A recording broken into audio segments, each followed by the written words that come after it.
అధ్యక్ష ధన్యవాదాలు అధ్యక్ష. అధ్యక్ష ఈరోజు సభలో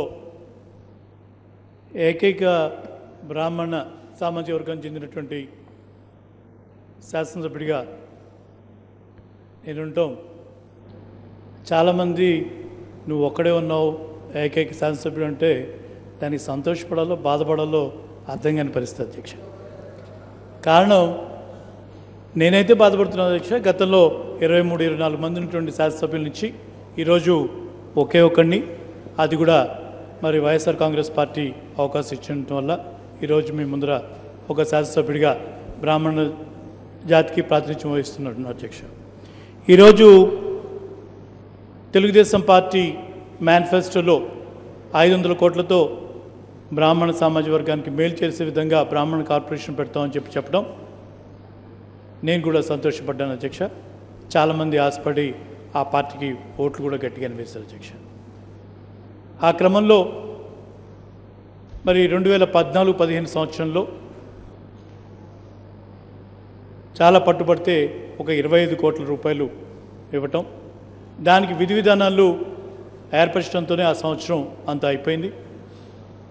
మేము గట్టిగా అడిగిన తర్వాత థ్యాంక్స్ టు ఐవీఆర్ కృష్ణరావు గారు చీఫ్ సెక్రటరీగా ఉండటం, ఆ సామాజిక వర్గం చెందినవాడు అవటం వల్ల మేము పదే ఆయన కోరటంతో ఇంకొక 35 కోట్ల రూపాయలు 2015-16కి కేటాయించారు అధ్యక్ష.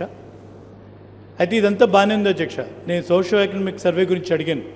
ఈరోజు ఒక కార్పొరేషన్ ఏర్పాటు చేయాలంటే దాంట్లో ఈ సర్వే చాలా ఇంపార్టెంట్ అధ్యక్ష. దీనికి ఒక లీగాలిటీ రావాలంటే, రేపు ఎవరైనా ప్రశ్నించకుండా ఉండాలన్నా ఇది చాలా అవసరం అధ్యక్ష.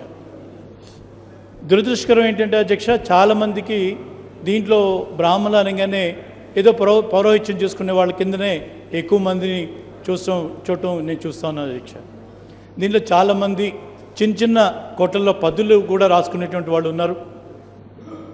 మరి ఆడిటర్ ఆఫీసులను లేకపోతే అడ్వకేట్స్గాను, అడ్వకేట్ ఆఫీసులో గుమాస్తాలుగాను రకరకాల వృత్తుల్లో ఉన్నటువంటి వాళ్ళు మరి ఈ సామాజిక వర్గంలో ఉంటే, ఆ సామాజిక వర్గం మీద ప్రాపర్గా సర్వే జరగకుండా ఒక కార్పొరేషన్ని ఏదో మనం మేనిఫెస్టోలో పెట్టాం కాబట్టి తూతూ మంత్రంగా దాన్ని మనం జరిపించేది విధానం కరెక్ట్ కాదు అధ్యక్ష. ఈరోజు శాసనసభ్యుల మీద గౌరవం లేదు అధ్యక్ష. ఒక్కడినైనటువంటి శాసనసభ్యుడు నేనంటే కనీసం ఆ కార్పొరేషన్లో ఏం జరుగుతున్న విషయం తెలియదు అధ్యక్ష. దానికి కూడా మరి పార్టీని ఆపాదించేటువంటి దురదృష్టకర పరిస్థితి వచ్చింది అధ్యక్ష. కనీసం ఈరోజు 500 కోట్ల రూపాయలు కేటాయిస్తున్నటువంటి పరిస్థితి చెప్పినటువంటి పరిస్థితిలో ఈ సంవత్సరం ఎంత కేటాయించబోతున్నారో కూడా మీ ద్వారా ఆర్థిక మంత్రి గారిని అడుగుతున్నాను. అలాగే ఈ అరకొర నిధులతో వచ్చేటువంటి ఉపయోగం ఏం లేదు అధ్యక్ష. ఈరోజు మనం కార్పొరేషన్ కూడా పెట్టుకున్నాం, దాంట్లోనే కార్పస్ ఫండ్ కింద ఒక 20 crores డైవర్ట్ చేస్తూ ఉంటున్నారు. ఇది ఏ రకంగా ఉపయోగపడుతుందో మీరు దయచేసి గమనించాలి అధ్యక్ష.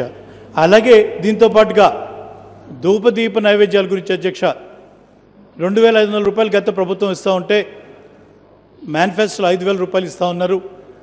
ఇప్పుడు 5000 ఇవ్వకపోగా గత 23 నెలల్లో ఇచ్చేటువంటి 2500 రూపాయలు కూడా వివిధ కారణాల చేత చాలా గుళ్ళలో ఆపేసినటువంటి పరిస్థితి అధ్యక్ష.